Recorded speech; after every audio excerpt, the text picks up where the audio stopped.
이 세상에 태어난 모든 사람은 삶이라는 붓으로 인생이란 이야기책을 엮어가고 있다고 했습니다.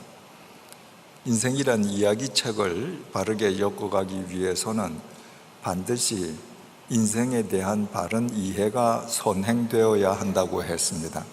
그래서 첫날 인생에 대해서 함께 사색해 보았습니다. 우리가 삶이라는 붓으로 엮어가야 할 인생이란 이야기책의 핵심을 두 단어로 표현하면 첫째는 사랑이고 둘째는 섬김이라고 했습니다. 그래서 어제는 인생에 대해서 생각했고 오늘 마지막 날은 섬김에 대해서 함께 사색해 보겠습니다.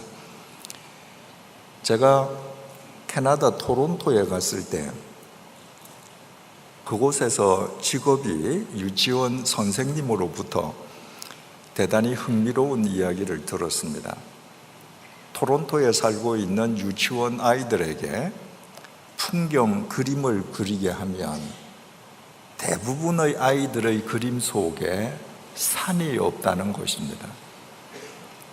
자기가 근무하는 유치원 아이들뿐만 아니라 토론토에 살고 있는 거의 모든 아이들의 풍경 그림에는 산이 없다고 했습니다.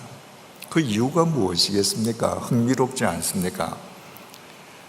토론토가 주도인 캐나다의 온타리오 주는 동서 길이가 1000km, 남북의 길이가 1000km, 면적이 우리 남한 땅 9배나 됩니다. 그런데 그 광활한 땅에 산이 하나도 없습니다. 자동차를 타고 1000km를 달려가도 우리가 말하는 구릉이나 언덕, 야트막한 구릉이나 언덕은 나와도 100m, 200m 우리가 말하는 산은 단 한 개도 나타나지 않습니다. 따라서 토론토에서 태어난 어린아이들 가운데에 부모를 따라서 캐나다 다른 지방 산이 있는 지역을 여행하거나 혹은 외국에 가서 산을 본 적이 없는 아이들에게 자연을 그리라고 하면 들판, 강, 호수밖에 없는 것입니다. 이것은 우리로 하여금 대단히 중요한 사실을 깨닫게 해줍니다. 사람은 무엇이든지 자기가 인식한 것만 어떤 형태로든 표현해낼 수 있다는 것입니다. 사람이 인식하거나 인지한 것이 뇌 속에 인식의 창고에 저장됩니다. 저장되어 있던 것 중에서 필요에 따라서 어떤 형태로 표현되고 표출되는 것입니다. 내가 인식해 본 적도 없는 것, 단 한 번도 인지해 본 적이 없는 것, 그래서 내 뇌 속의 인식의 창고에 인풋, 저장된 적이 없는 것은 표현되어 나올 리가 없습니다. 어느 나라에서나 예술가들은 존중을 받습니다. 예술가들이 존중받는 이유는 어느 나라나 다 공통적으로 똑같습니다. 그들이 지니고 있는 남다른 독창력과 창작력 때문입니다. 그들의 독창력과 창작력은 정말 존경스럽습니다. 그런데 아무리 세계적으로 유명한 대문호라 할지라도 모티브가 없으면 소설을 쓰지 못합니다. 신문 기사에서 조그마한 사건 기사를 하나 보았다든가 어느 선술집에서 술을 먹는데 옆 테이블에서 이야기하는 사람들의 이야기를 들었다든가 뭔가 모티브가 있을 때 그 조그만 모티브를 토대로 해서 대하소설이 나오고 감동적인 시가 나오는 겁니다. 아무 모티브 없는데 위대한 소설가의 머리에서 그냥 소설 이야기가 나온다. 있을 수 없습니다. 화가도 똑같습니다. 세계적으로 아무리 뛰어난 화가라 할지라도 인물화를 그릴 때 모델이 없으면 인물화를 그리지 못합니다. 화가는 사람의 우수에 젖은 눈망울, 행복에 겨워하는 미소, 공포에 질린 얼굴 표정을 상상으로는 절대로 그려내지 못합니다. 우수에 젖은 눈망울을 가진 한 여인을 보았을 때 그 눈망울을 캔버스에 그려낼 수 있습니다. 공포에 질린 사람의 얼굴을 보았을 때 그 얼굴을 그릴 수 있는 것입니다. 행복에 겨워하는 미소를 짓는 사람의 얼굴을 한 번도 본 적이 없는 사람이 행복에 겨운 미소는 이럴 것이야 표현해낼 수 없습니다. 이처럼 대문호도 위대한 화가도 어떤 모티브나 모델이 있어서 그가 인식한 것을 토대로 해서 예술 작품을 만들어낸다고 하는 것을 알고 나면 우리가 존경해 마지 않는 예술가들의 독창력과 창작력이라고 하는 것은 자신이 본 것의 변형력, 적용력, 모방력, 확장력일 뿐 창조력은 아니라는 사실을 알게 됩니다. 다 예술가들은 뭔가 본 것, 인식한 것을 변형하고 적용하고 확장하는 거거든요. 그에 반해서 창조력은 무에서 유를 만들어내는 겁니다. 그런데 화가가 모델이 없으면 인물을 못 그리는 거예요. 그들에게는 창조력은 없는 것입니다. 소설가 똑같습니다. 그들에게 있는 독창력과 창작력이 우리는 감히 넘볼 수 없기 때문에 우리가 그들을 위대한 문호로 존중하고 존경할 뿐 그들이 가진 능력이 창조력이 아니라는 사실은 알게 됩니다.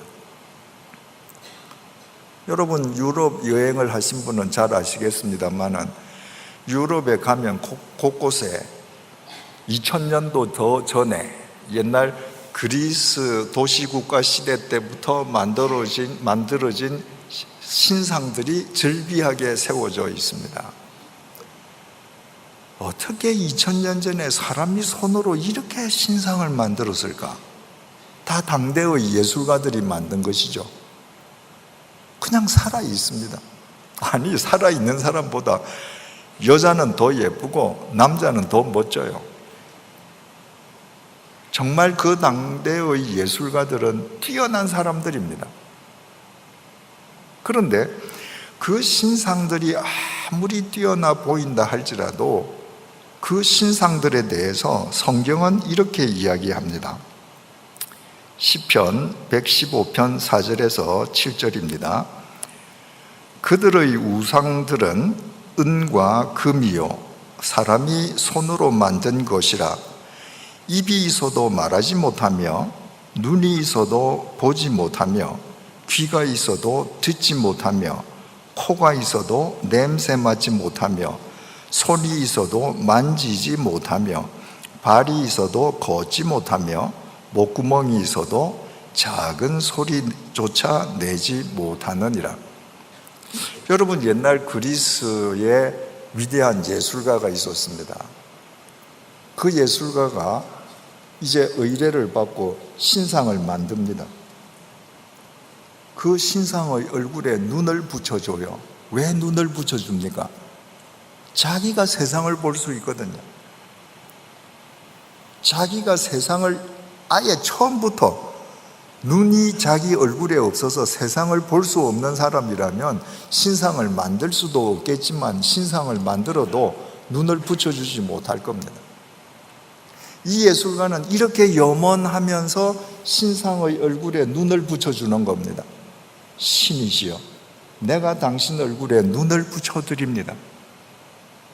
내가 어디에 있든지 내가 붙여드리는 이 눈으로 나를 굽어 살펴주소서.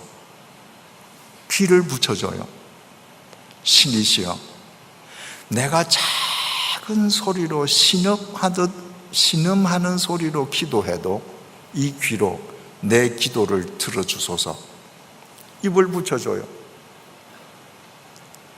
내가 당신 앞에 기도할 때마다 당신이 이 입을 열어서 나에게 응답해 주소서. 그렇게 만든 예술작품 신상은 사람하고 똑같습니다. 그런데 그 신상은 못 봅니다. 눈이 있는데 못 봐요. 귀가 있는데 듣지 못합니다. 입이 있는데 말하지 못해요. 왜 사람하고 똑같이 생겼는데 왜 보지 못하고 듣지 못하고 말하지 못합니까?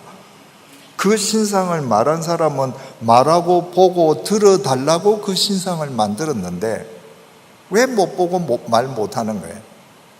그 신상을 만든 사람이 사람하고 똑같이, 아니 사람보다 더 멋지게 그 신상을 만든 그 능력은 위대한 창작력과 독창력일 뿐 창조력이 아닌 겁니다. 그러니까 그가 만든 신상이 아무리 사람처럼 보여도 그저 돌덩이거나 나무덩이에 불과한 겁니다. 볼 수 없어요. 그 예술가가 그 나무덩어리, 그 금속 덩어리로 하여금 자기를 보게 만들 창조력은 없는 것입니다. 여러분, 혹시 기억하시는 분이 계시는지 모르겠습니다만은 프랑스 파리에 있는 루브르 박물관에 가면 중앙 건물 1층 복도, 1층 전시실 제일 맞은편에 2층으로 올라가는 계단이 있습니다. 그 2층으로 올라가는 계단 한가운데에 스포트라이트를 받으면서 얼굴 없는 여신상이 있습니다. 그러니까 루브르 박물관에서 누구든지 1층을 보고 2층으로 가려면 그쪽으로 얼굴을 돌려야 되는데 그냥 스포트라이트를 받으면서 신상이 그냥 한눈에 들어옵니다. 등허리에 날개가 달려있고 발굴할 때 얼굴이 없었기 때문에 얼굴만 없고 여신상인데 그 스포트라이트 받은 여신이 마치 하늘로 비상하는 것 같은 그런 모습입니다. 얼마나 잘 만들었는지. 가까이 가서 보면 그 여신상 아래에 이렇게 쓰여 있습니다. 사모드라게의 니케. 사모드라게라는 에게 바다 섬에서 발굴해낸 니케. 니케는 헬라어로 승리의 여신이라는 말입니다. 이 니케라는 헬라어가 로마 신화에 가면 빅토리아가 됩니다. 그리고 영어로 바뀌어지면 나이키예요. 우리가 신고 있는 운동화가 그 니케입니다. 승리의 여신 지금 신을 신고 우리 다니는 거예요. 그런데 그 사모드라게 섬에서 발굴해낸 니케, 당시에 여신상이 니케가 여러 군데 있었거든요. 그런데 루브르 박물관에 있는 그 니케는 사모드라게 섬에서 발굴한 니케라고 사모드라게의 니케라고 이름이 붙여져 있는데 바로 그 니케가 사모드라게에서 발굴되었기 때문에 2000년 전에 바울도 지금 루브르 박물관에 전시되어 있는 그 니케를 보았습니다. 바울이 2차 전도 여행을 할 때 드로아에 도착했을 때입니다. 그날 밤에 에게해 건너편에 마게도니아 사람의 환상이 보였습니다. 바다를 건너와서 우리를 좀 도와달라는 거예요. 그래서 바울이 그것이 성령의 뜻이라고 지시라고 믿고 그 다음 날 배를 타고 마게도니아, 오늘날 그리스의 발칸 반도로 넘어가서 2000년 기독교 역사상 최초로 유럽에 발을 딛습니다. 그 장면을 증거하는 사도행전 16장 11절이 이렇게 밝히고 있습니다. 우리가 드로아에서 배로 떠나 사모드라게로 직행하여 이튿날 네아폴리로 가고, 바울이 드로아에서 배를 탔는데 바울이 탄 배가 사모드라게에 가서 하룻밤 정박을 했습니다. 그리고 아침이 되어서 다시 배를 타고 네아폴리 발칸 반도로 갔습니다. 당시에 지금 루브르 박물관에 전시되어 있는 그 여신상이 바로 사모드락의 부두 언덕 위에서 부두를 내려다보면서 서 있었습니다. 이건 역사적인 기록이에요. 그래서 누구든지 부두에 가서 배를 타려고 하면 이 여신상이 보이게 되어 있습니다. 언덕 위에서 이렇게 날개를 펴고 내려다보니까. 그러니까 배를 타는 상인들 누구든지 배를 타기 전에 여신에게 기원을 했습니다. 항해의 안전, 그리고 자기 지금 거래, 비즈니스의 번영을 위해서 기원을 했습니다. 전투에 나가는 군인들은 그 니케, 승리의 여신에게 승리를 기원했습니다. 배에서 내리는 사람은 누구든지 내리면서 그 위에 있는 사모드락의 여신에게 감사 기원을 했습니다. 바울도 이때 드로아에서 사모드락에서 내려서 배에서 땅으로 발을 디디면서 그 사모드락의 여신 니케를 보았습니다. 그 마치 비상할 듯이 날아오를 듯이 그 예술적인 그 여신상을 보고 함께 가는 다른 모든 그 배에 탔던 승객들이 다 이렇게 빈다고 해서 바울도 그 여신상을 향해서 빌었겠습니까? 바울이 후에 아테네에 갔을 때 사도행전 17장 16절이 이렇게 증거합니다. 바울이 아덴에서 그들을 기다리다가 그 성에 우상이 가득한 것을 보고 마음에 교분하여. 바울이 아테네를 갔더니 사모드라게처럼 부두에 여신상 하나가 있는 것이 아니라 길거리마다 집집마다 신상들이 세워져 있습니다. 그걸 보고 바울이 격분했습니다. 왜? 보지도 못하고 듣지도 못하는 돌, 나무, 금속을 가져다 놓고 듣는다고, 본다고 사람들이 속고 있거든요. 그러니까 바울이 볼 때에는 그 사모드락의 여신 그것도 그저 대리석 덩어리에 불과했습니다. 그러니까 목이 떨어져서 지금 박물관에 전시되고 있죠. 바울이 에베소에 가서 복음을 전할 때 그 에베소에는 고대 세계 7대 불가사의 중의 하나인 아테미 신전이 있었습니다. 그 아테미 신전 안에는 아테미 여신상이 있었습니다. 그 규모가 얼마나 큰지 피라미드와 함께 고대 세계 7대 불가사의 중에 하나입니다. 그 큰 아테미 신전 그 여신에게 참배하기 위해서 매일 동서남북에서 수없이 많은 참배객들이 아테네를 찾아왔습니다. 참배객들이 많이 아테네를 찾으면 어떻게 되겠습니까?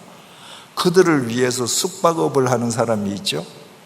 그들에게 밥을 파는 식당업 하는 사람이 있죠. 그들에게 기념품을 파는 사람이 있죠. 그 신전에서 사제들과 신전을 관리하는 사람들이 있죠. 그 안에 여사제들만 1,500명이 있었던 걸로 알려지고 있습니다. 그러니까 에베소에서 살고 있는 시민들 가운데에 대부분의 생계가 그 아테미 신전하고 직결되어 있는 겁니다. 그런데 거기에서 바울이 뭐라고 했는가? 그 아테미 신전을 가리키면서 사도행전 19장 26절입니다. 사람의 손으로 만든 것들은 신들이 아니다. 여러분 지금 저거 참배하러 왔지? 저거 누가 만들었어? 사람이 만들지 않았니? 그게 어떻게 신이겠니? 그게 어떻게 너희들 듣고 보겠니?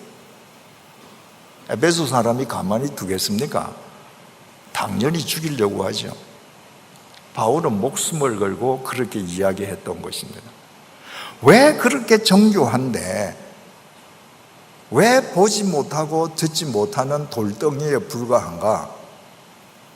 그것을 만든 사람들에게 독창력과 창작력만 있었을 뿐 창조력은 없었다. 오늘 본문은 이렇게 시작됩니다.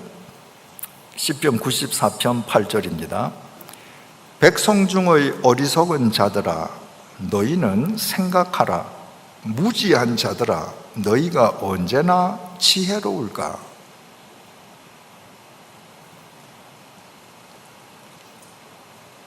백성들 중에 무지한 사람들이 있는 거예요. 백성들 중에 무지한 사람들아 너희가 언제 지혜로울래? 자, 여기에 무지가 있습니다. 여기 지혜가 있습니다. 무지한 너희들이 언제 지혜로울래? 그 분기점이 뭔가? 너희는 생각하라. 여러분들이 아무리 학력이 깊어도, 여러분이 아무리 지성인이라도 생각하는 그리스도인이 되지 않으면 하나님 앞에서 여러분들은 지혜로운 그리스도인으로 살 수 없습니다. 신앙의 성숙은 생각하는 것으로부터 시작합니다. 너희들 한번 생각해 보아라. 히브리어 동사 be는 그저 건성으로 아니면 스쳐 지나가듯이 한번 생각해 봐. 그게 아닙니다. 너희들 숙고해 봐라. 깊이 생각해 봐라. 사색해 봐라. 여러분, 우리가 말씀을 공부하는 것, 큐티를 하는 것 전부 생각하는 그리스도인으로 살기 위함입니다. 바울이 로마서 8장 18절을 통해서 이렇게 말하지 않았습니까? 생각하건대 현재의 고난은 장차 우리에게 나타날 영광과 비교할 수 없도다. 우리가 잘 아는 구절입니다. 여러분, 이 짧은 한 구절 속에서 여러분들께서는 어떤 단어가 가장 중요하다고 생각하십니까? 저는 생각하곤 됩니다. 내가 지금 현재 고난을 당하고 있습니다. 내가 아파요. 고통스럽습니다. 매일매일 눈 뜨는 것이 두렵습니다. 그러나 이것을 발판으로 내게 다가올 미래의 날들은 오늘 내가 당하는 고통과는 비교할 수 없는 영광의 날들이 될 것이다. 이거 어떻게 알아요? 생각하는 사람만 압니다.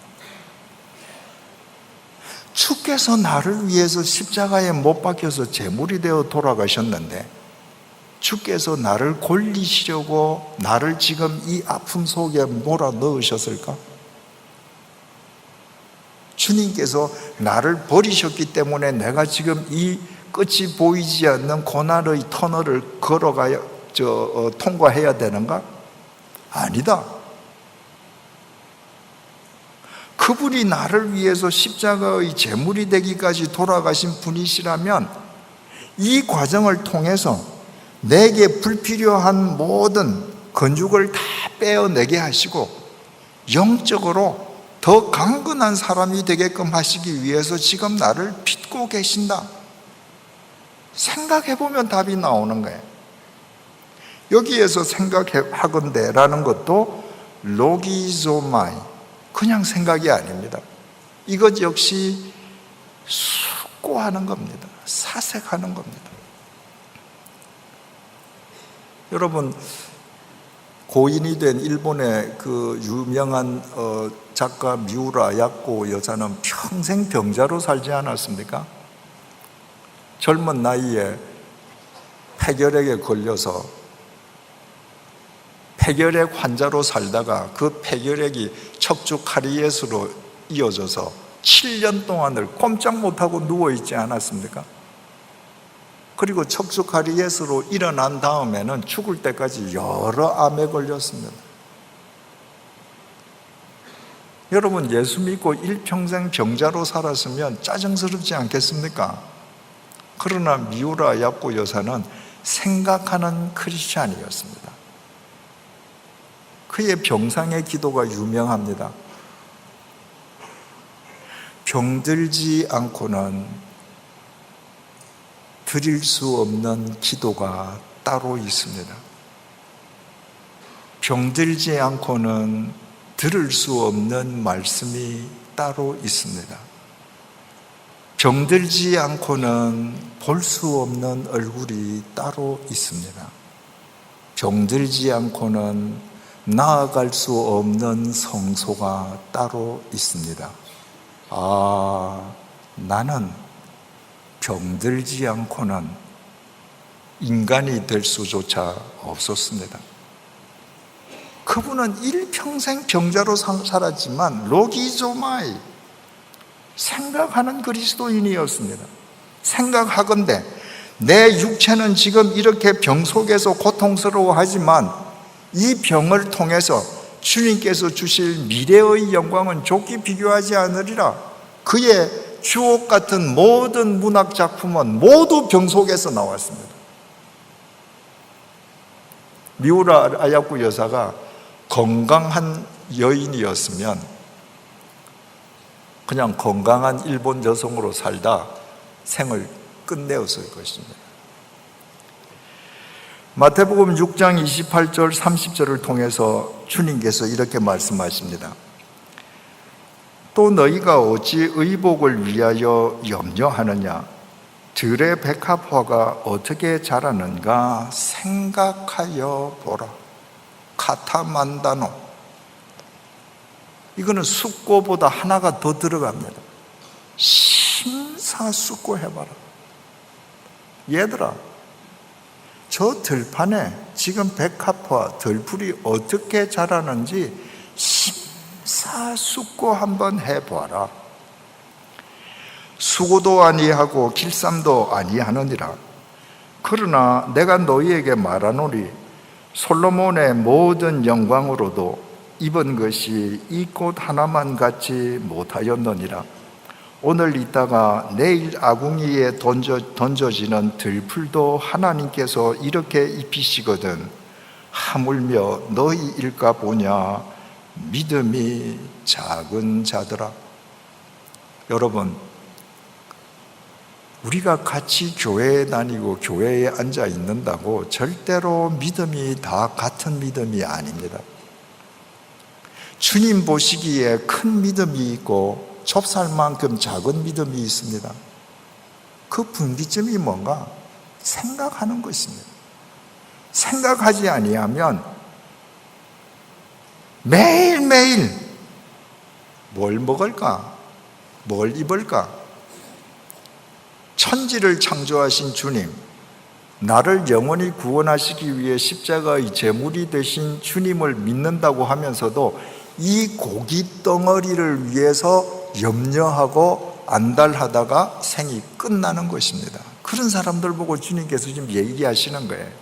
카타만다노, 심사숙고해봐라. 믿음은 생각하는 것입니다. 오늘 이 본문 속에서는 지금 주님께서 뭘 생각하라고 특정해서 말씀하시는가? 본문을 다시 봅니다. 시편 94편 8절에서 9절입니다. 백성 중에 어리석은 자들아, 너희는 생각하라.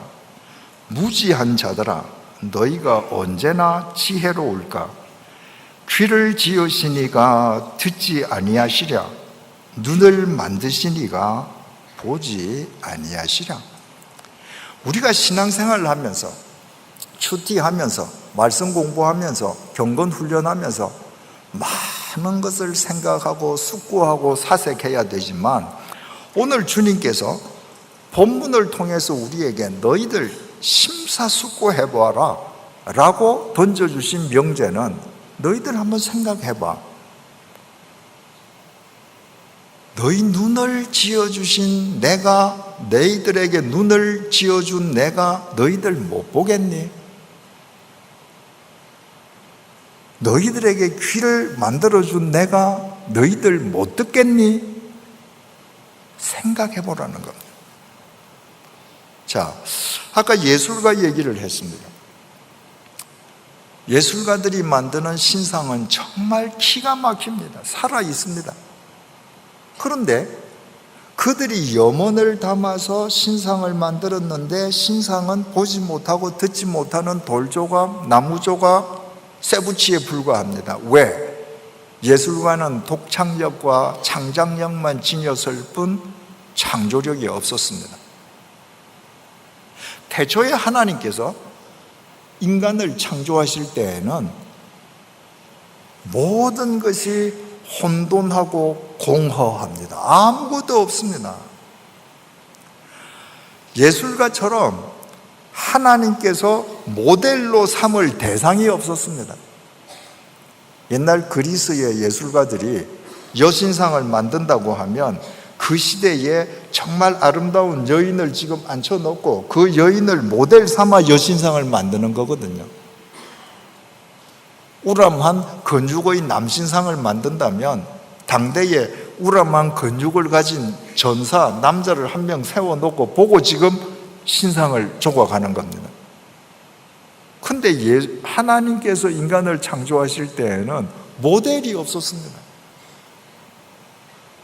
지금 하나님은 무에서 유를 만드셔야 해요.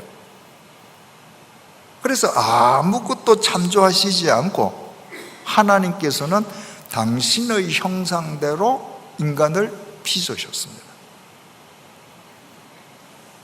진흙으로 인간을 빚으시고 눈을 만들어 주십니다.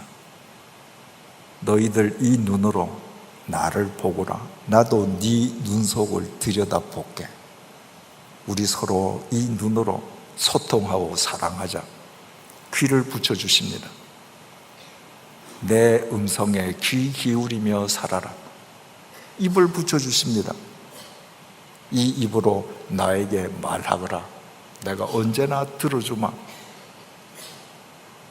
어떻게 하나님께서 인간에게 눈을 붙여주시고 귀를 붙여주시고 입을 붙여주십니까? 하나님께서 보실 수 있는 분이시기 때문입니다.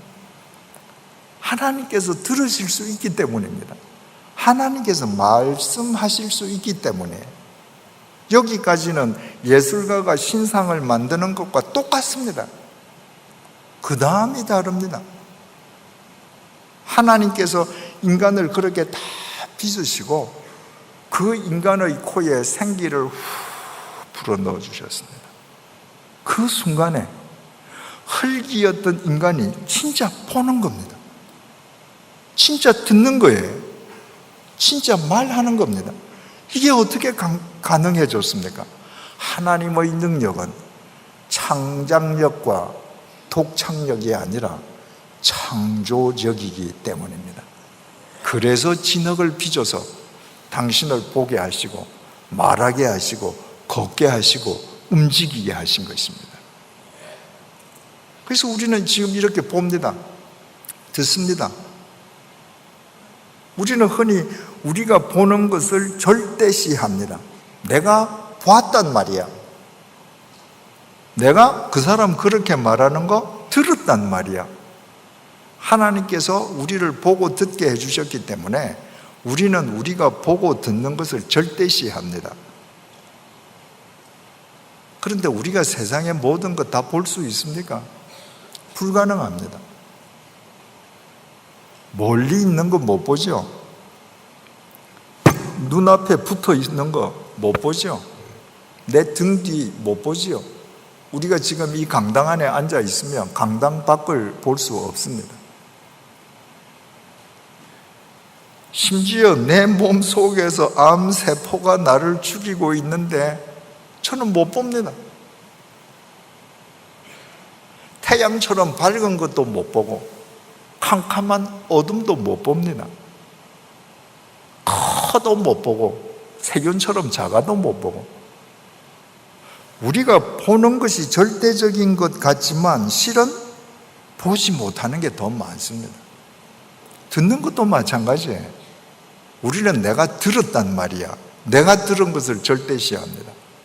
그러나 전문가의 말에 의하면 인간의 귀는 인간의 청력이 포착할 수 있는 파장 이내의 소리만 듣는다고 합니다. 그러니까 그 파장을 넘어서는 소리는, 예를 들어서 내 옆에서 대포가 터지는 큰 소리가 나도 우리는 아무 소리가 안 들리는 거하고 똑같은 겁니다. 그 파장 이하의 소리를 못 듣는 것도 두말할 필요가 없죠. 하나님께서 당신의 창조의 능력으로 우리를 보게 하시고 듣게 하셨지만 우리는 육체를 지니고 살아가는 한은 시간과 공간의 지배를 받습니다. 그래서 우리가 보는 데는 한계가 있고 듣는 데도 한계가 있습니다. 그러나 하나님은 영이십니다. 하나님은 그 어떤 것도 장애받지 아니하십니다. 그러므로 내가 어디에 있어도, 어제도 말씀드린 것처럼 하나님께서는 우리 한 사람 한 사람을 개별적으로 보고 계시고 듣고 계십니다. 이것을 아는 사람만 바른 섬김의 사람으로 살아갈 수 있습니다. 내가 어디에 있든지 아무도 보지 않는 곳에 있어도 나를 보게 하신 그분이 지금 나를 보고 계신다. 그분의 눈을 의식하는 사람만 그분을 위해서 봉사할 수 있습니다. 그러지 않고는 모든 인간의 섬김은 자기를 위한 섬김, 자기 과시를 위한 섬김으로 끝나버립니다. 하나님께서 우리에게 눈을 주시고 우리에게 눈을 주셨기 때문에 보고 계시고 듣고 계시는 그 신뢰, 정말 아무도 보지 않게 이름도 없이 빛도 없이 섬기는 자를 하나님께서 어떻게 보고 어떻게 그를 높이시는지 그 신뢰를 우리가 성경 안드레를 통해서 한번 함께 생각해 보고자 합니다.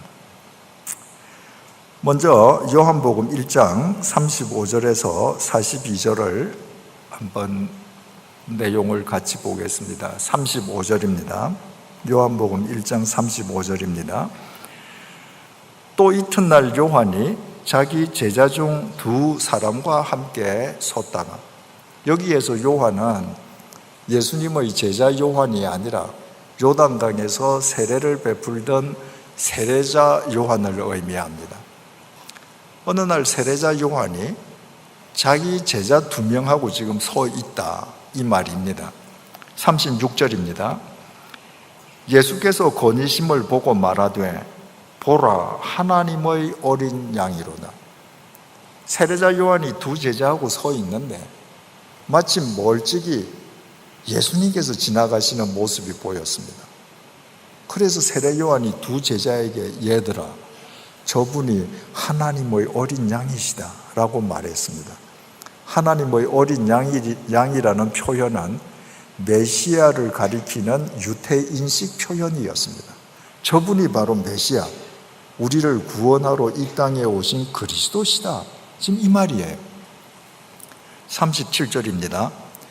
두 제자가 그의 말을 듣고 예수를 따르거늘, 세례자 요한의 두 제자가 스승이 저분이 메시아시다 라는 말을 듣고 두 제자가 그 즉시로 메시아이신 예수님을 따라가기 시작했습니다. 38절입니다. 예수께서 돌이켜 그 따르는 것을 보시고 물어 이르시되 무엇을 구하느냐. 예수님께서 한참 가시다가 뒤에서 자기를 따라오는 사람의 인기척을 아셨습니다. 그래서 예수님께서 발걸음을 돌리셨습니다. 그들을 향해서 당신들 무엇을 요구하시오? 이 문맥의 뉘앙스를 보면요, 지금 이 세례자 요한 제자 두 사람은 저분이 그리스도라고 하시니까 지금 메시아, 이 땅에 강림한 하나님의 아들 성자 하나님이라고 지금 따라가는 거 아닙니까? 그런데 그 메시아가 자기네들을 보고 당신들 내게 무엇을 요구하시오? 뉘앙스상 무엇을 요구하든지 내 다 들어줄게, 이런 뉘앙스입니다. 여러분께서 요즘도 재림주는 많은데 정말 예수님께서 재림하셔서 여러분이 정말 재림주를 만났다고 합시다. 그래서 재림주를 따라가시는데 그 재림하신 주님께서 돌아서셔서 여러분들에게 내 형제 자매들에게 뭘 해드릴까요? 물으신다면 여러분들 뭐라고 대답하시겠습니까? 뭐 요구할까 많겠습니까? 그죠? 주로 내가 평소에 필요로 했던 것들. 그런데 이 세례자 요한의 두 제자가 뭐라고 했느냐 하면, 예수께서 돌이켜 그 따르는 것을 보시고 물어 이르시되 무엇을 구하느냐? 이르되 랍비여 어디 계시오니이까 하니, 랍비는 번역하면 선생이라. 참 지혜로운 제자들이고요, 우리가 꼭 본받아야 할 제자들입니다. 오늘날 많은 교인들이 사람의 말에 현혹당합니다. 여러분, 아무리 설교를 잘하는 자의 설교라 할지라도 설교는 공기의 진동에 불과합니다. 순식간에 없어집니다. 이 두 제자는 말로 예수님의 메시아 되심을 확인하려 하지 않았습니다. 당신이 정말 메시아입니까? 우리 스승이 당신이 메시아라고 하는데 당신 메시아 맞습니까? 당신 입으로 좀 한번 확인시켜 주세요. 그러지 않았습니다. 이 두 사람은 당신 어디 계십니까? 바꾸어 말하면 당신이 살고 있는 삶의 현장을 좀 우리한테 보여주세요. 이 두 사람은 예수님의 말로 예수님의 메시아 되심을 확인하려 한 것이 아니라 예수님의 삶의 현장을 보고 그분의 사시는 모습을 보고 그분의 행동을 보고 자신들의 두 눈으로 확인하고 그분이 이 땅에 강림하신 메시아라는 것을 확정하기를 원했던 것입니다. 그래서 당신 어디에 사십니까? 우리 따라가서 좀 봐도 됩니까? 39절입니다. 예수께서 이르시되 와서 보라. 예수님 대답이 간단합니다. 근데 아침에 나오면서 내 이불을 안 개켰는데 뭐 집까지 가냐? 우리 여기서 얘기하자. 그게 아닙니다.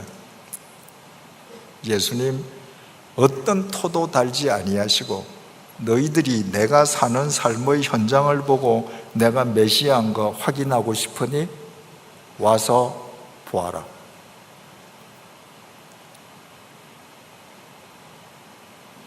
여러분, 한때 교회 성장론이 한국 교회를 휩쓸고 있을 때 한국 교회에서 와보라, 옛날 성경은 이 번역이 와보라라고 되어 있었죠. 와보라가 한국 교회의 단골 표어였습니다. 전도 표어죠. 그때의 와보라는 예배당에 국한되어 있습니다. 우리 교회 한번 가보자. 우리 목사님 설교 한번 들어보자.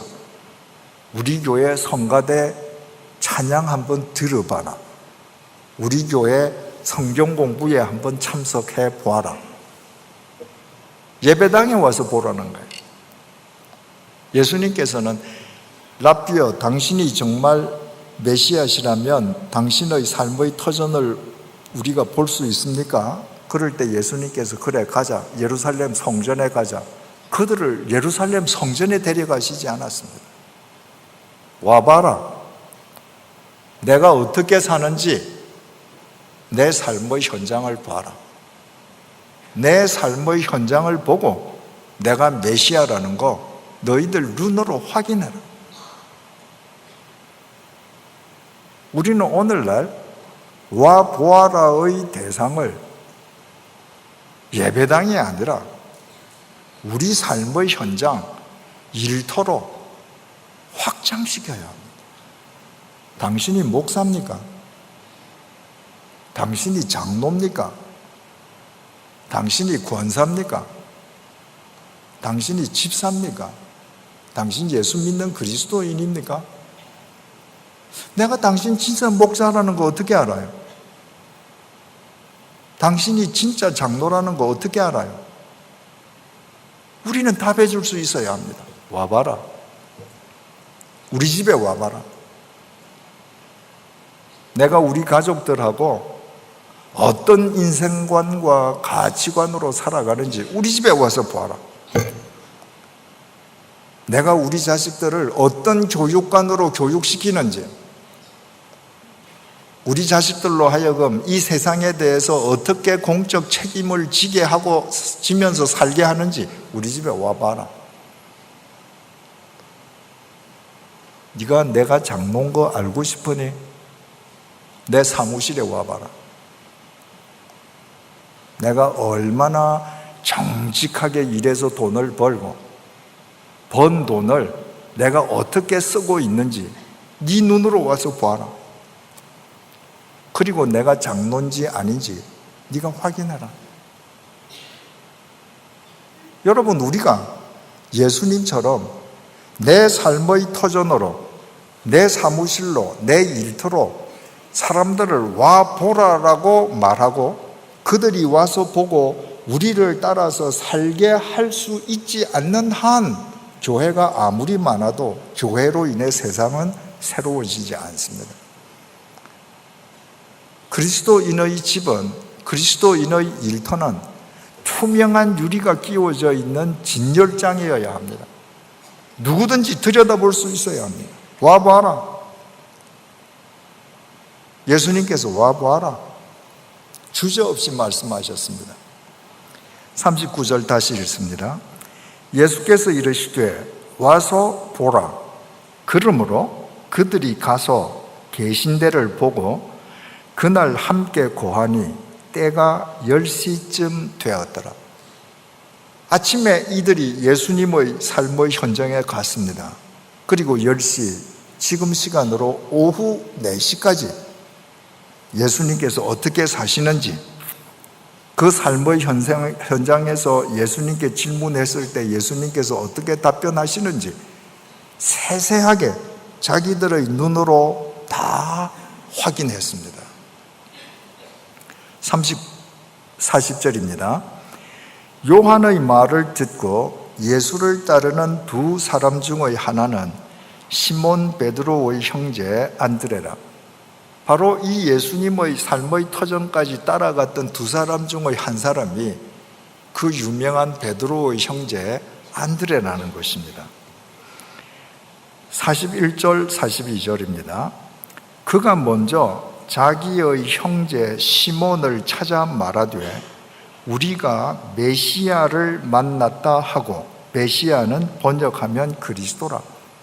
안드레가 그날 오후 4시까지 온종일 예수님의 삶의 현장에서 예수님의 메시아 되심을 확인하는 즉시 가장 먼저 한 일이 집으로 뛰어간 겁니다. 그리고 자기 형제 시몬이 베드로죠. 자기 형제를 찾아서 우리가 메시아를 만났다. 이미 메시아시라는 것을 확인한 겁니다. 확인이 끝났습니다. 그러고 가서 자기 형제 베드로에게 이거 봐, 나 메시아 만났어. 왜 그래요? 자랑하려고? 42절, 데리고 예수께로 오니 예수께서 보시고 이르시되 내가 요한의 아들 시몬이니 장차 게바라 하리라 하시니라. 게바는 번역하면 베드로라. 안드레가 가장 먼저 한 일이 베드로에게 가서 내가 메시아 만났어. 유대인이라면 모두 메시아를 열망하고 있었거든요. 그리고는 자기 형제의 손을 잡고 예수님에게로 인도해 갔습니다. 메시아를 만나고 안드레가 가장 먼저 한 일은 형제를 메시아 앞으로 데리고 가는 거였습니다. 여러분, 이게 쉽겠습니까? 여러분, 우리라면 어떻게 하겠습니까? 내 스승이 저분이 메시아시라고 선포했습니다. 내가 믿는 스승이에요. 그 스승의 말을 듣고 그분을 따라갔습니다. 그리고 그분의 삶의 터전에서 그분이 메시아라는 것을 내 눈으로 확인했습니다. 우리라면, 아니 저라면 제일 먼저 제 자신부터 생각할 겁니다. 예수님 옷자락 붙잡고, 주님, 제 지금부터 주님 따르겠습니다. 저 버리지 마시고 끝까지 저를 사용해 주십시오. 이 안드레는 메시아를 만나자마자 가장 먼저 생각한 것이 자기 형제였습니다. 그 형제가 어떤 형제입니까, 여러분?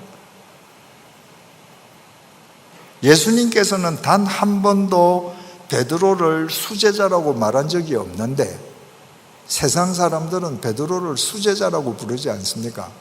왜 그럽니까? 성경을 우리가 가만히 읽어보면 베드로가 제일 열정적인 인간이거든요. 안 끼는 데가 없습니다. 베드로만 있으면 다른 사람들은 다 죽습니다. 안드레는 그 베드로하고 형제입니다. 그동안 살아오면서 베드로 때문에 자기는 늘 치이는 삶을 살았을 겁니다. 자기 혼자 예수님 따라가면 내가 예수님 1번 타자 제자로 내가 빛을 볼 수 있습니다. 내가 세상에서 제일 잘 아는 내 형제, 누구보다도 앞장서고 자기가 우두머리 하려고 그러고 모든 일에 다 간섭해야 되는 베드로 데려가면 자기는 치이는 거 다 압니다. 그거 알면서 베드로 데리고 갔습니다. 여러분, 이 안드레가 만약에 자기 형제를 생각하고 자기 형제를 데리고 가지 않았더라면 성경을 통해서 우리가 만날 수 있는 베드로, 예수님 제자 베드로는 이 세상에 존재하지 않습니다. 제가 예전에 주님의 교회 목회할 때 그때 함께 신앙생활 하시던 분이 저하고 연배가 비슷한데 어느 날 성경 공부하면서 지난 얘기들을 나누다가 그분이 군대 얘기를 했습니다. 군에 있을 때 그분은 예수 믿는 분이 아니었습니다. 주님의 교회에 발을 들여놓을 때까지 그분은 단 한 번도 예수 예자도 생각해 본 적이 없는 분이십니다. 근데 군에 있을 때 그분이 근무하던 부대 사령관이 예수를 믿는 분이어서 부활절, 성탄절 이런 그 교회 절기가 되면 사령관이 예수 믿는 사병들은 훈련을 면해줬대요. 그리고는 교회에서 무슨 잔치가 있으면 교회 가도록 허락을 해줬답니다. 그래서 이제 그 절기가 되면 예수 믿는 사람 나와. 그럼 자기도 나간 거예요. 훈련 안 받으려고. 그랬더니 조교가 테스트 하는 거예요. 이 진짜 예수 믿는 사람인지 가짜인지. 그리고 이 사람 차례가 되니까 조교가 너 진짜 맞아? 그래서 저 진짜 맞아요. 그랬더니 예수 제자 이름 하나 대봐. 그래서 자신 있게 베드로 이랬대요. 보세요. 예수 안 믿는 사람도 베드로 다 알죠? 예수 믿는 사람도 그 베드로를 인도한 사람이 안드레라는 사실은 모릅니다. 안드레 때문에 베드로가 존재할 수 있었습니다. 두 번째 케이스, 우리 성경에 보면 예수님께서 이 땅에 계시는 그 공생의 3년 기간 동안에 수많은 이적을 베푸셨습니다. 그런데 그 예수님께서 베푸신 이적이 사복음서에 모두 다 기록되어 있지 않습니다. 어떤 이적은 마태복음에는 기록되어 있는데 나머지 세 복음서는 빠져 있고, 어떤 이적은 누가복음, 요한복음에는 기록되어 있는데 마가, 마태는 빠져 있고, 이런 식입니다. 예수님께서 3년 계시면서 베푸셨던 많은 이적 가운데에 사복음서에 다 기록되어 있는 이적은 오병이어 이적이 유일합니다. 그만큼 오병이어 이적이 중요하고 예수 믿는 사람들에게 던져주는 메시지가 크기 때문이겠죠. 그 오병이어는 이렇게 시작됩니다. 예수님께서 어느 날 베세다 빈들에 가셨을 때 예수님께서 그 빈들에 나타나셨다는 소문이 삽시간에 퍼졌습니다. 그랬더니 원근 각처 사방에서 사람들이 모여들었습니다. 나중에 사람을 세니까 그 자리에 있었던 사람이 남자 가장만 5,000명 아니었습니까? 그러니까 그 남자가 아이 1명이나 아내나 1명씩만 대동하고 왔다면 10,000명이 모인 겁니다. 엄청난 인파입니다. 근데 그들이 계속 예수님 앞에 가서 나 여기 아픈데 좀 고쳐주세요. 줄을 이어서 합니다. 지금 해가 저물어 가는데 사람들이 돌아갈 생각을 안 하는 겁니다. 마태복음 14장 15절에서 16절입니다. 저녁이 되매 제자들이 나와 이르되 이곳은 빈 들이요 때도 이미 저물었으니 무리를 보내어 마을에 들어가 먹을 것을 사 먹게 하소서. 예수께서 이르시되 갈 곳 없다. 너희가 먹을 것을 주라. 지금 땅거미가 지기 시작한단 말입니다. 그러니까 제자들이 예수님께 나와서 예수님 지금 이미 해가 져 가는데 이 사람들 이렇게 하다가 다들 저녁 굶습니다. 그러니까 지금 인근 마을로 다 보내어서 이 사람들 저녁밥 사 먹게 하시는 게 좋지 않겠습니까? 굉장히 인도적인 이야기 같죠. 여러분 그 시대 상황을 생각해 보세요. 지금 이 빈들의 10,000명이 있는데 그들이 처해 있는 그 지방은 갈릴리 빈민지역입니다. 그 10,000명이 어느 마을에 가서 동시에 밥 사 먹을 식당이 있습니까? 없습니다. 갈릴리 그 가난한 마을들에는 식당이라는 게 없습니다. 설령 10,000명을 수용할 수 있는 식당이 있다 할지라도 하루 벌어 하루 먹는 그 사람들 주머니에 밥 사 먹을 돈이 있겠습니까? 없습니다. 제자들 뻔히 아는 거예요. 그런데 예수님에게 말은 이렇게 미사역으로 했습니다. 자기네들이 귀찮은 거예요. 빨리 파장하고 집에 가고 싶은 겁니다. 그러니까 예수님 이 사람들 마을에 보내서 밥 식당에서 사 먹게 하죠. 예수님께서 그 속을 꿰뚫어 보시지 않겠습니까? 그랬더니 예수님께서 갈 거 없다. 너희들이 먹을 거 줘. 명령입니다. 너희들이 먹을 거 줘.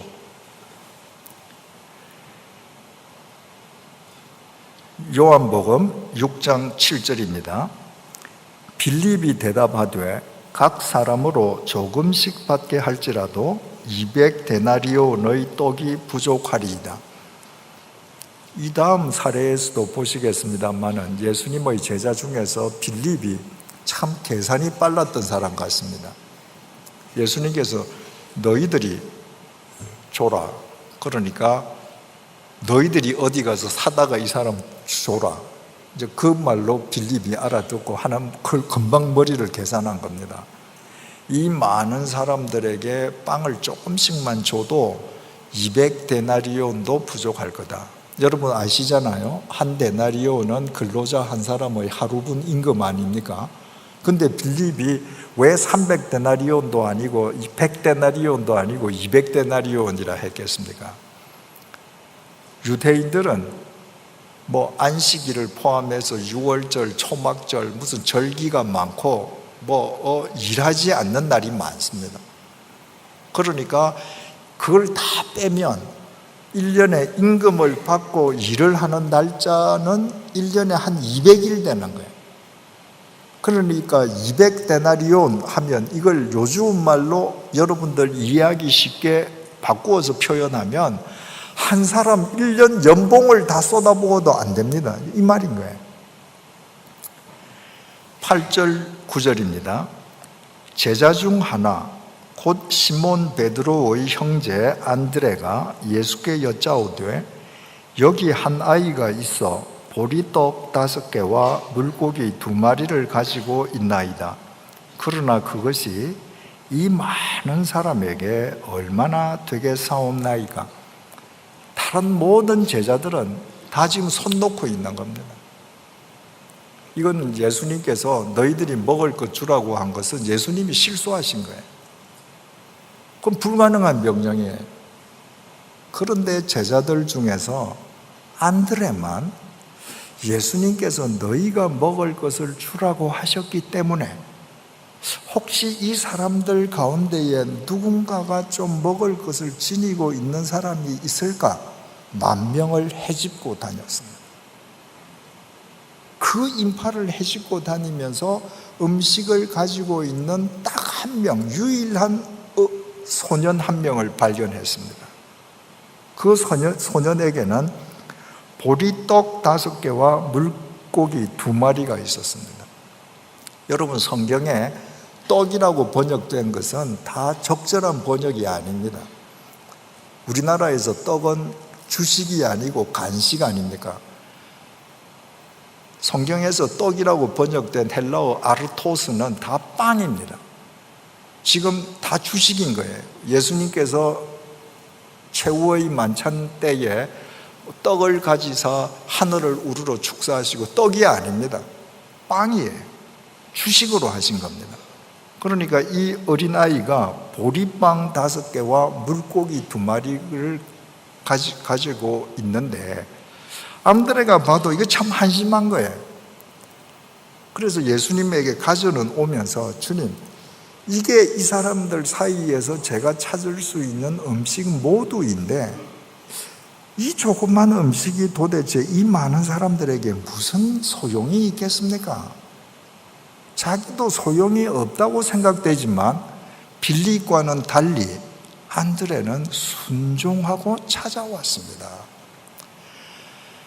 요즘도 그런지 모르겠습니다만은 예전에 그 통합교단, 우리 교단 그 주일 공과에 이 오병이어 이 과의 사파를 보면 말입니다. 소년이 예수님 앞에 보리빵 큰 거 5개 하고 이 생선도 팔뚝만한 거 2마리를 이렇게 가지고 나오는 그림이 그려져 있었습니다. 그러니까 뭐 보리빵 5개 또 물고기 2마리 하니까 이거 대단히 크게 보이잖아요. 그런데 이 오병이어와 똑같은 형태의 칠병이어를 증언해주는 마태복음 15장 34절에 물고기라는 이 단어가 지소사로 기록되어 있습니다. 본래 물고기라고 하는 헬라어 단어는 익디스인데 이크뉘디온이라고 기록되어 있습니다. 이크뉘디온은 익디스, 물고기의 지소사입니다. 지소사라고 하는 것은 의미가 뭐냐 하면 모양은 같은데 크기는 작은 것을 의미합니다. 비올라라는 악기가 있습니다. 그런데 비올라하고 모양은 같은데 그보다 작게 만든 것이 바이올린입니다. 그러니까 바이올린은 비올라의 지소사가 되는 겁니다. 송아지는 소의 지소사, 망아지는 말의 지소사입니다. 그러니까 흔히 우리가 그림에서 보듯이 이 어린아이가 이만한 빵 5개 하고 이런 생선 2마리를 자루에 넣고 있는 게 아니라 이 가난한 갈릴리 빈민촌에서 아이가 아침에 놀러 나가면 밤에 들어오거든요. 우리 다 어릴 때 그러지 않았습니까? 아침에 나가면 밤중에 집에 들어가고 하지 않았습니까? 그러니까 이 아이가 낮 동안에 배고플 때 먹으라고 엄마가 보리빵 5조각하고 물고기 2토막 작게 싸준 겁니다. 그걸 안드레가 찾아낸 겁니다. 그거를 예수님께서 받으시고 누가복음 9장을 보면 말이죠, 제자들에게 명하셔서 이 10,000명을 50명씩 그룹핑을 해서 다들 나누어서 앉게 해라 이러십니다. 여러분, 10,000명을 50명씩 그룹을 지어서 앉게 하면 200그룹이 됩니다. 그때 마이크가 있었겠습니까? 마이크로폰이 있겠습니까? 10,000명을 50명씩 200그룹으로 나누는 데만도 엄청난 시간이 걸렸을 텐데, 제자들이 지금 보건대 예수님이 건네받은 것은 빵 5조각하고 물고기 2토막밖에 없습니다. 근데 예수님께서 너희들 50명씩 따로따로 앉게 해. 다른 제자들은 건성건성했을 것입니다. 왜? 지금 예수님께서 말도 안 되는 짓을 하고 계시니까. 안드레가 제일 성심껏 사람들 사이를 다니면서 50명 앉혔을 것입니다. 그들이 다 50명씩 200그룹이 앉고 난 다음에 예수님께서 어린아이에게 건네받은 빵 5조각과 물고기 2토막을 하늘을 우러러 축사하시고 떼기 시작하시는데, 그 빈들에 있는 그 무리가 다 먹었습니다. 그리고 12광주리가 남지 않습니까? 여러분, 지난 2000년 동안에 이 오병이어의 기사를 보면서 얼마나 많은 그리스도인들이, 동서고금의 그리스도인들이 소망을 얻고 위로를 얻었겠습니까? 저도 이 오병이어를 보고 위로를 받은 적이 한두 번이 아닙니다. 내 능력은 좁쌀만 할지라도 주님께서 나와 함께 하시면, 주님의 은혜가 임하면, 오병이어의 은혜로 주님께서 함께 해주시면 내 능력으로는 이룰 수 없는 일을 주께서 이루어 주실 것이다. 그런 은혜를 누린 적이 한두 번이 아닙니다. 여러분 다 저런 그 경험이 있으실 거예요.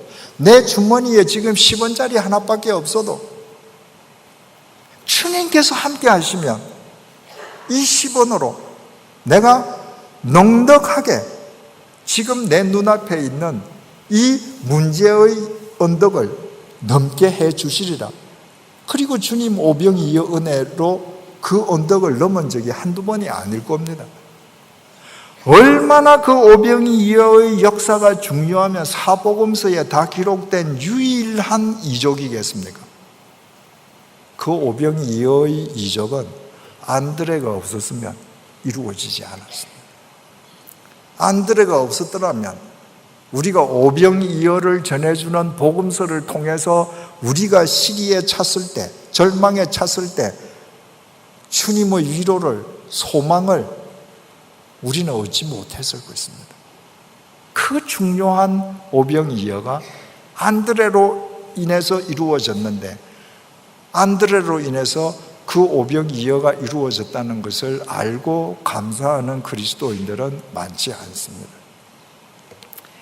세 번째 사례입니다. 요한복음 12장 20절에서 22절입니다. 20절에서 21절. 명절에 예배하러 올라온 사람 중에 헬라인 몇이 있는데 그들이 갈릴리 베세다 사람 빌립에게 가서 청하여 이르되 선생이여 우리가 예수를 배우고자 하나이다 하니, 절기를 맞아서 많은 사람들이 예루살렘 성전을 찾아서 예루살렘으로 몰려오는데 그들 중에 헬라인 몇 명이, 헬라인 이방인이죠, 그들이 예루살렘으로 와서 예수를 만나기를 원했습니다. 이방인이지만 그들이 예수님이 메시아 되심을 알고 예수님을 직접 만나 뵙고 말씀을 듣기를 원했던 것입니다. 그런데 예수님을 만날 길이 없기 때문에 제자 중에 한 사람을 찾아가서 청탁을 넣었는데 누구를 찾아갔는가? 빌립을 찾아갔습니다. 그러니까 계산이 빠른 빌립은 평소에 청탁도 많이 받아준 것 같습니다. 이 빌립이 머리가 잘 돌고 계산이 빠르지 않습니까? 유대인들은 이방인들을 인간으로 보지 않지 않았습니까? 짐승보다도 못한 존재로 봤습니다. 그 탈무드에 보면 이런 대화가 나옵니다.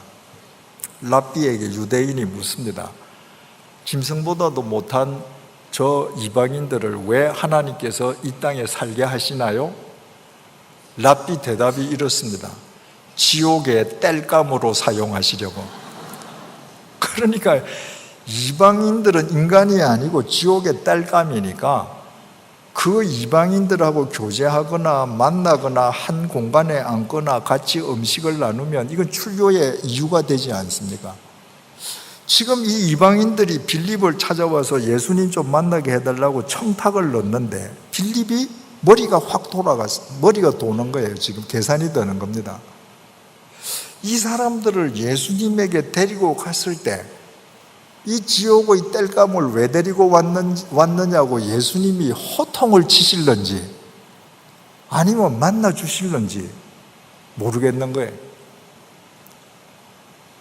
만약에 이 이방인들을 데리고 예수님에게 갔을 때 예수님께로부터 칭찬받으리라고 생각했더라면 빌립이 자기가 앞장서서 갔을 겁니다.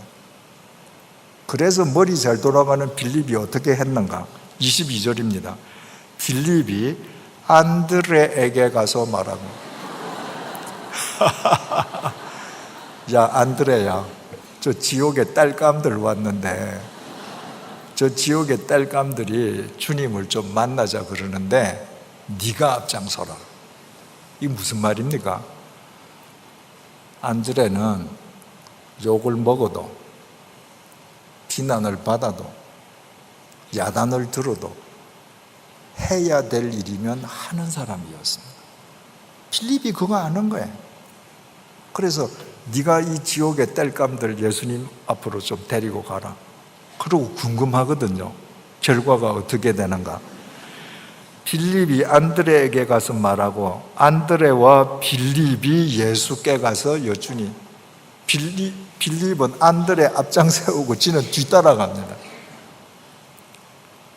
안드레가 있었기 때문에 최초의 이방인이 예수 그리스도를 만나서 구원을 얻습니다. 여러분, 이 세 가지 사례들을 보십시오. 위대한 베드로가 안드레로 인해서 존재할 수 있었습니다.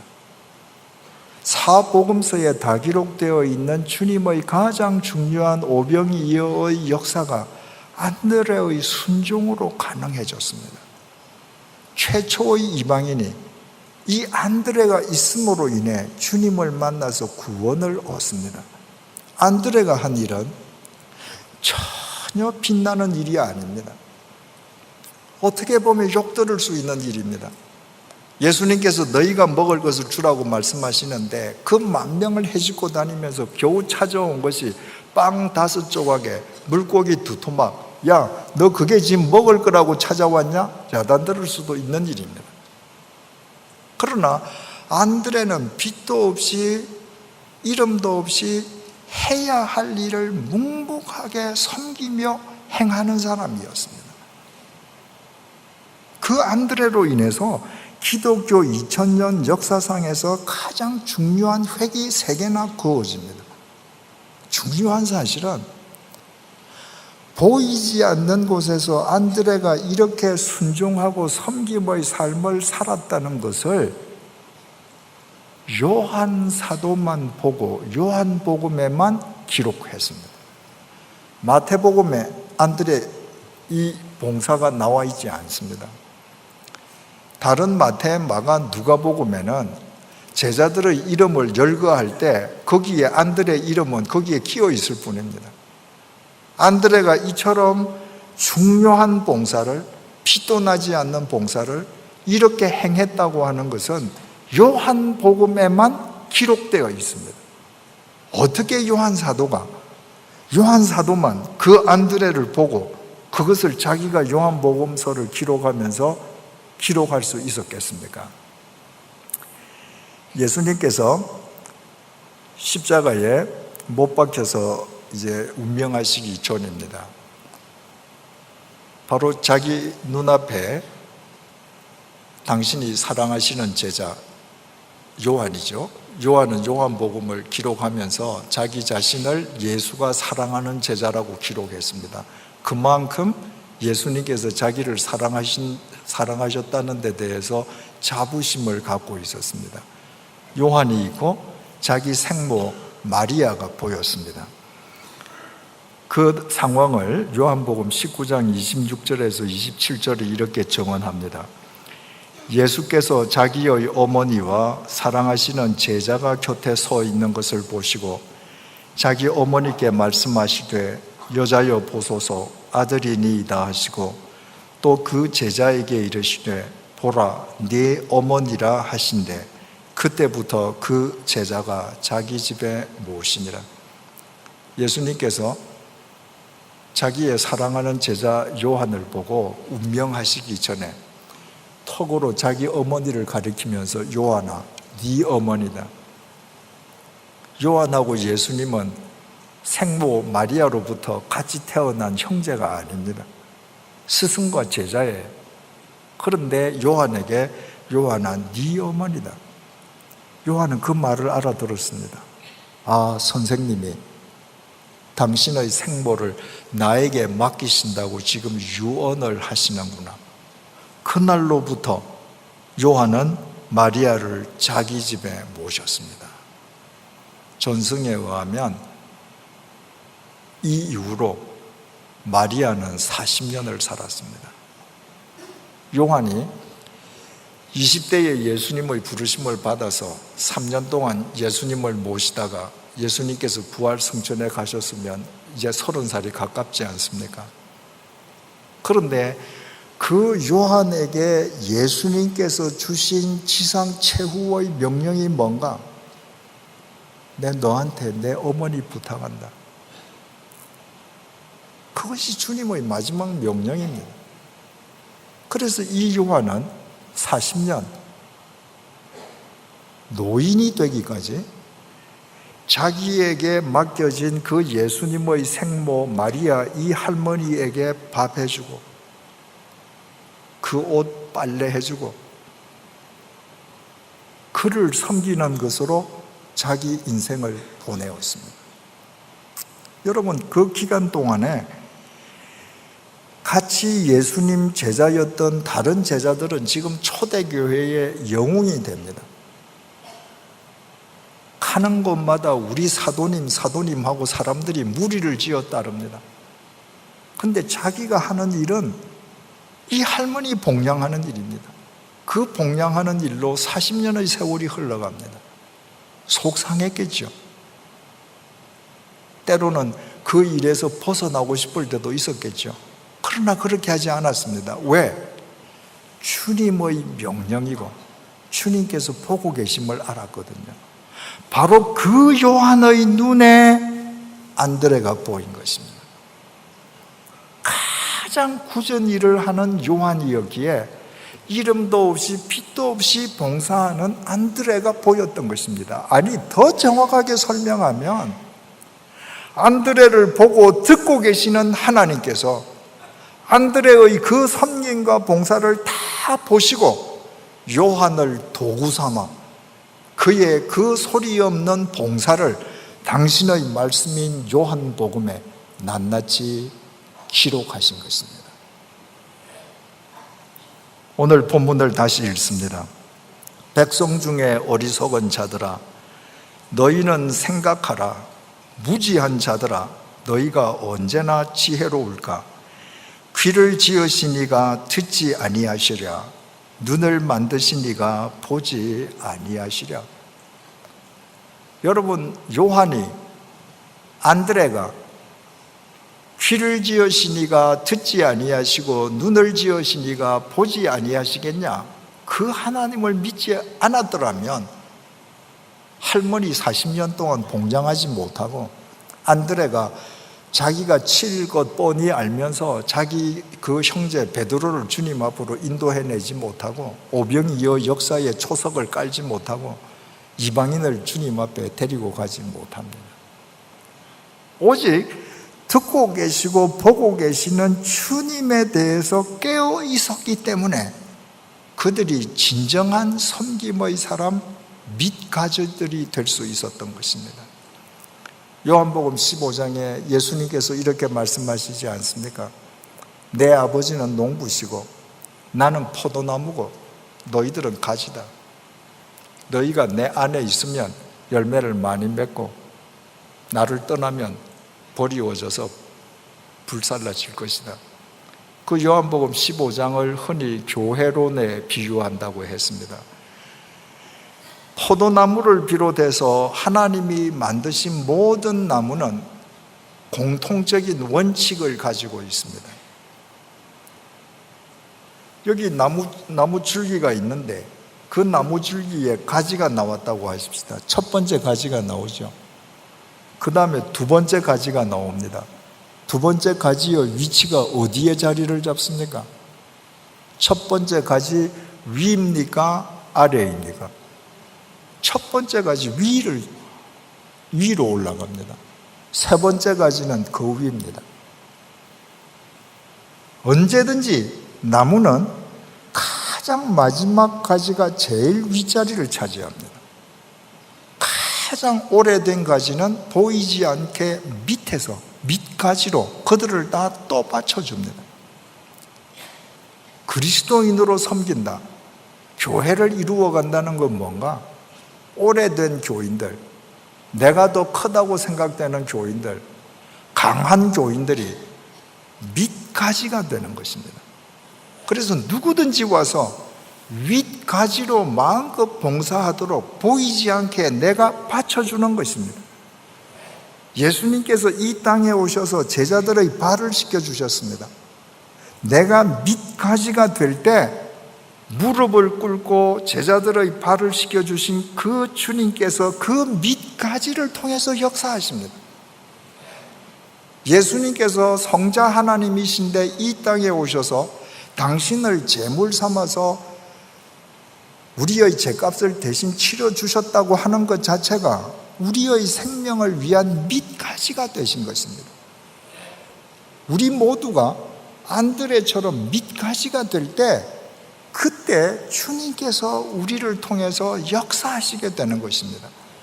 그것은 단 하나, 눈을 지으신 이가 보고 계시고 귀를 지으신 이가 듣고 계심에 대해서 깨어 있을 때만 가능합니다.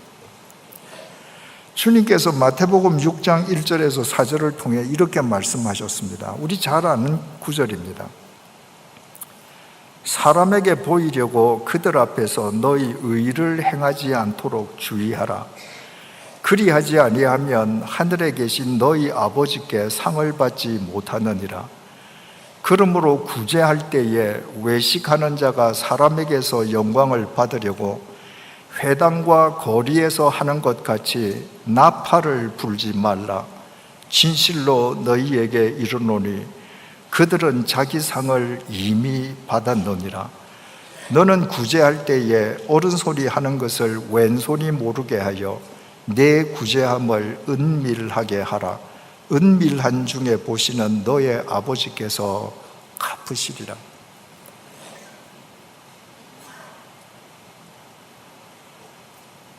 여러분, 우리는 봉사를 하는데 봉사를 하고 나서 반드시 스포트라이트가 있어야 됩니다.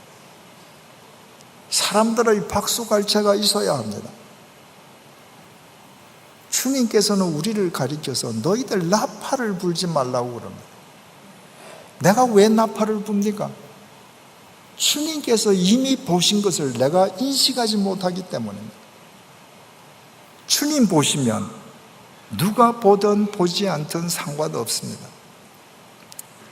김만수 목사님께서 기억하시는지 모르겠습니다만은 우리가 강남 YMCA 그 앞쪽 옛날 수협이 사용하던 그 건물 1, 2층을 빌어서 거기에 사무실이 있을 때 1층에 화장실이 그 오른쪽 안쪽에 있었습니다. 새벽 기도회가 끝나면 아무도 모르게 그 화장실에 타오를 가는 교인이 있었습니다. 제가 교역자 회의 시간에 누구가 새벽 기도회 끝나면 타오를 간다. 그분은 내가 당신을 본 걸 모르신다. 여러분들 새벽 기도 끝난 다음에 절대로 화장실 가지 마라. 그분이 은밀하게 하시도록 끝까지 지켜드리자.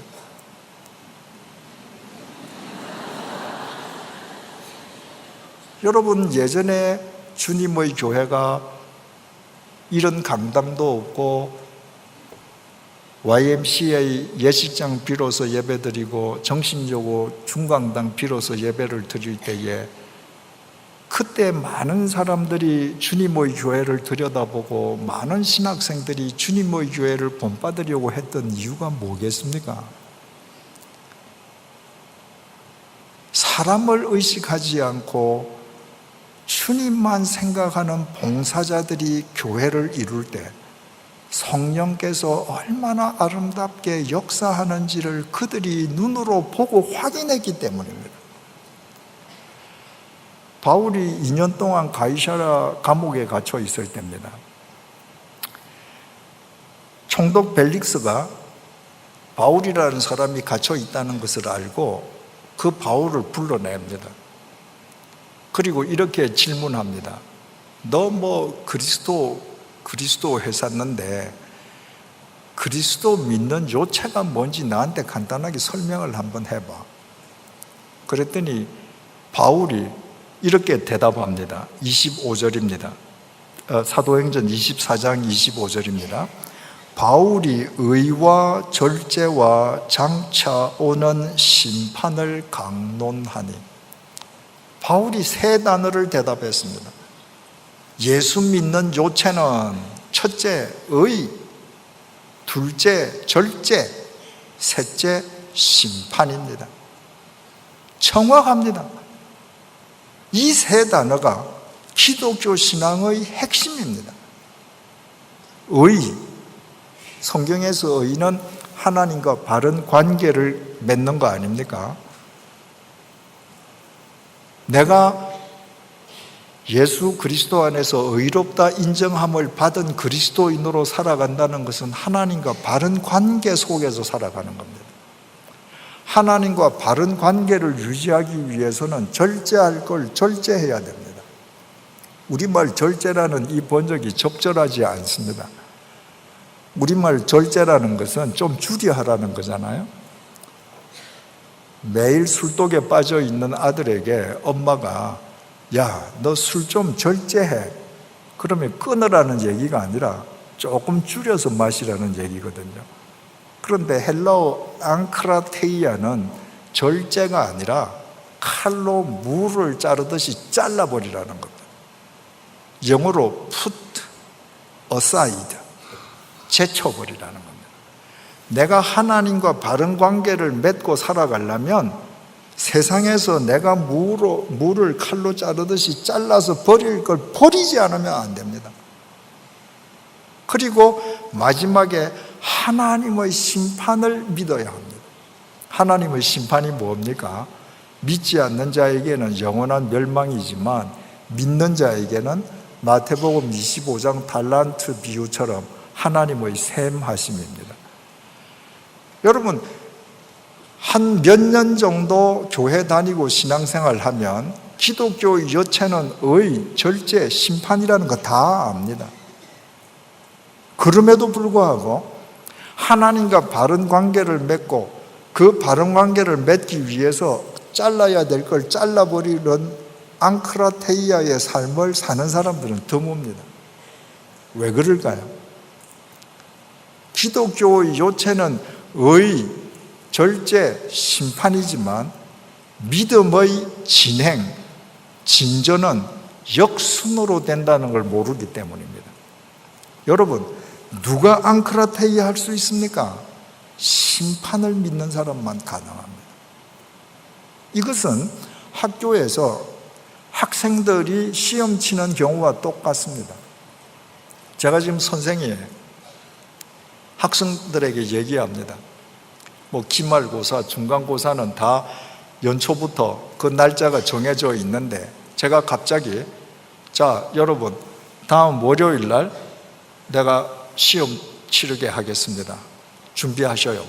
시험을 공부합니다.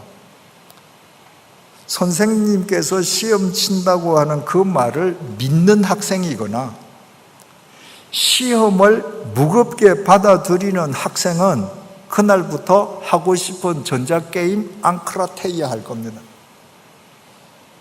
결과적으로 학생으로서 바른 관계를 스스로 세워갈 것입니다. 그러나 선생님이 다음 월요일 날 시험 친다고 했는데, 설마 중간고사 되기도 전에 다음 월요일 날 시험 칠까? 선생 말을 믿지 않거나, 시험 친다는 것은 의심하지 않아도 시험을 가볍게 여기는 학생, 시험 한번 버리면 어때?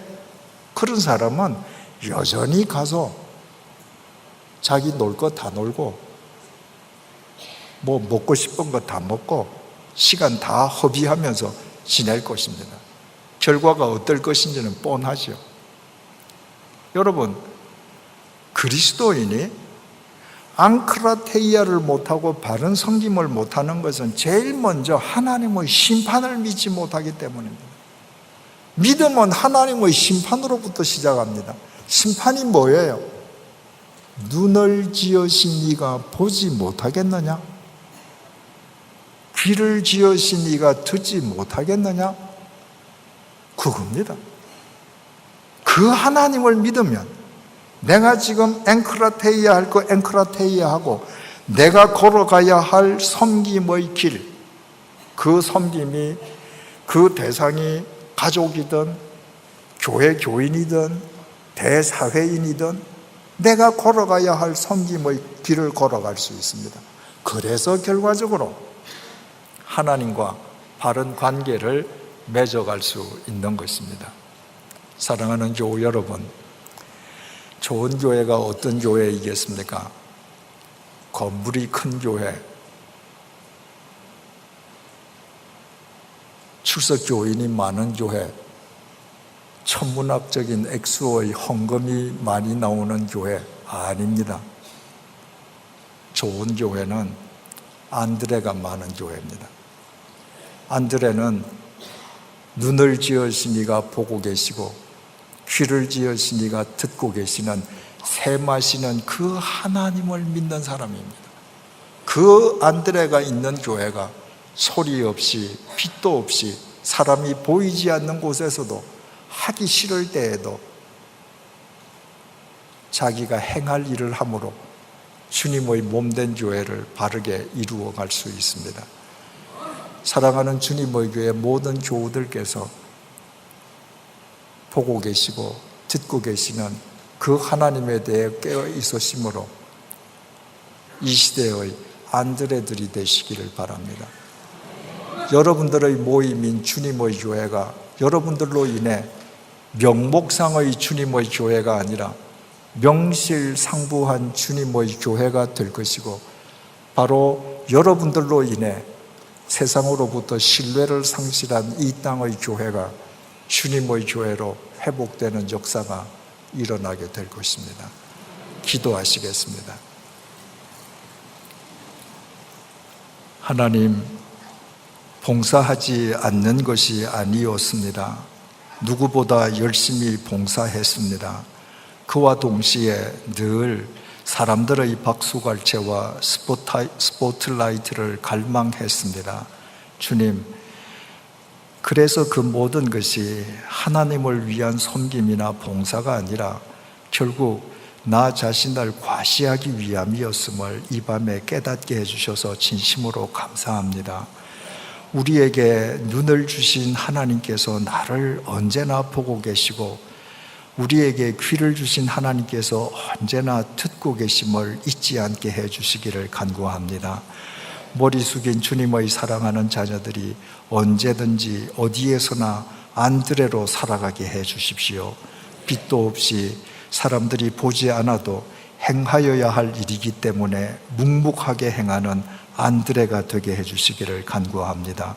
그리하여 주님의 교회가 주님 오시는 날까지 오직 주님만 주인 되시는 주님의 교회가 되게 해주시고, 이 땅에 주님의 교회가 있음으로 인해 이 땅의 많은 교회들이 주님의 교회로 소생되는 생명의 역사가 일어나게 도와주시옵소서. 예수님의 이름으로 기도드립니다. 아멘.